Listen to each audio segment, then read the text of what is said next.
Easy, new One Twist hair color. Just twist, shake, apply, and rinse. Melted to perfection. Try the new toasted baguettes from Panera.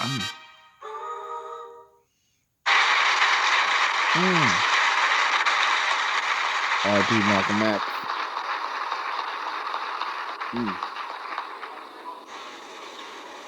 Assalamu alaikum.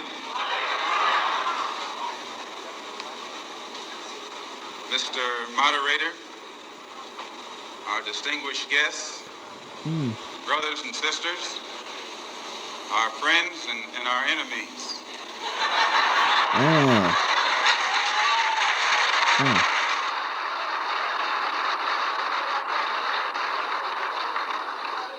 Everybody is here. As many of you know, last March, when it was announced that I was no longer in the Black Muslim movement, it was pointed out that it was my intention to work among the 22 million non-Muslim Afro-Americans and to try and form some type of organization or create a situation where the young people, our young people, the students and others, could study the problems of our people for a period of time and then come up with a new analysis and give us some new ideas and some new suggestions as to how to approach a problem that too many other people had been playing around with for too long.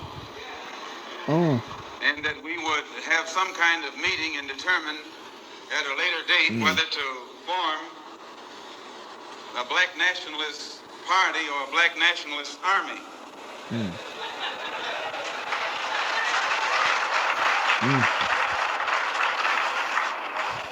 There have been many of our people across the country from all walks of life who have taken it upon themselves to try and pool their ideas and to come up with some kind of solution to the problem that confronts all of our people. And tonight we are here to try and get an understanding of what it is they've come up with. Also, recently, when I was blessed to make a trip or a pilgrimage, a religious pilgrimage to the holy city of Mecca, where I met many people from all over the world, plus spent many weeks in Africa, trying to broaden my own scope and get more of an open mind to look at the problem as it actually is. One of the things that I realized, and I realized this even before going over there, was that our African brothers have gained their independence faster than you and I here in America have. They've also gained recognition and respect as human beings much faster than you and I. Just 10 years ago on the African continent, our people were colonized. They were suffering all forms of colonization, oppression, exploitation, degradation, humiliation, discrimination, and every other kind of ation. And in a short time, they have gained more independence, more recognition, more respect as human beings than you and I have. And you and I live in a country which is supposed to be the citadel of education, freedom, justice, democracy, and all of those other pretty sounding words. So it was our intention to try and find out what was our African brothers doing to get results so that you and I could study what they had done and perhaps gain from that study or benefit from their experiences. And my traveling over there was designed to help to find out how. One of the first things that the independent African nations did was to form an organization called the Organization of African Unity. The purpose of our Organization of Afro-American Unity, which has the same aim and objective, to fight whoever gets in our way.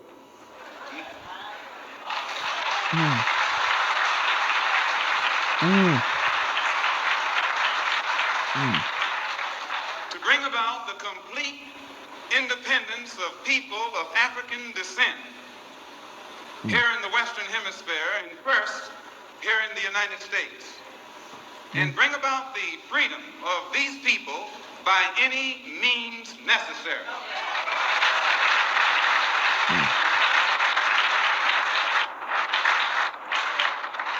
That's our motto.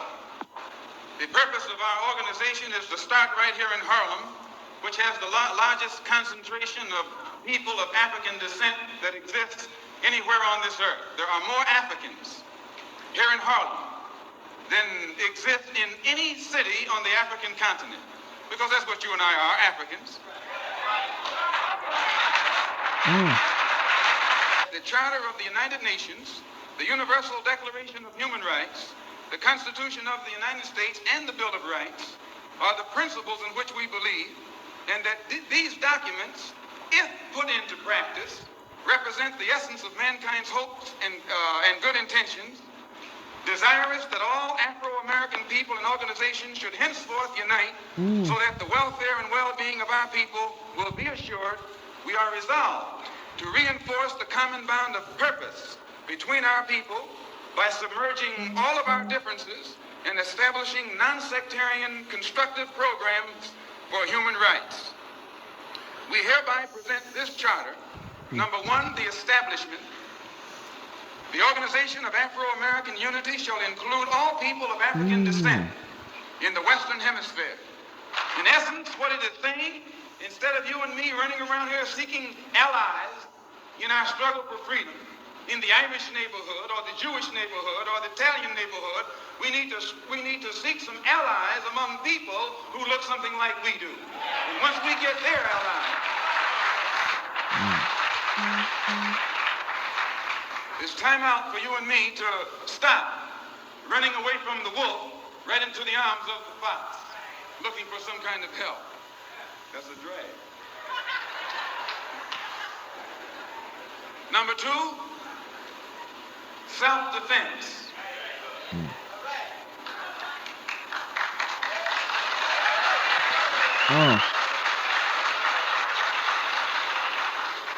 Since self-preservation is the first law of nature, we assert the Afro-Americans' right to self-defense.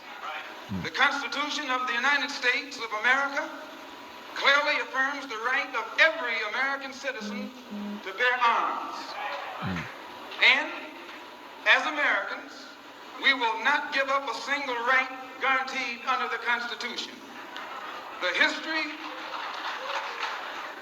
history of unpunished violence against our people clearly indicates that we must be prepared to defend ourselves, or we will continue to be a defenseless people at the mercy of a ruthless and violent racist mob.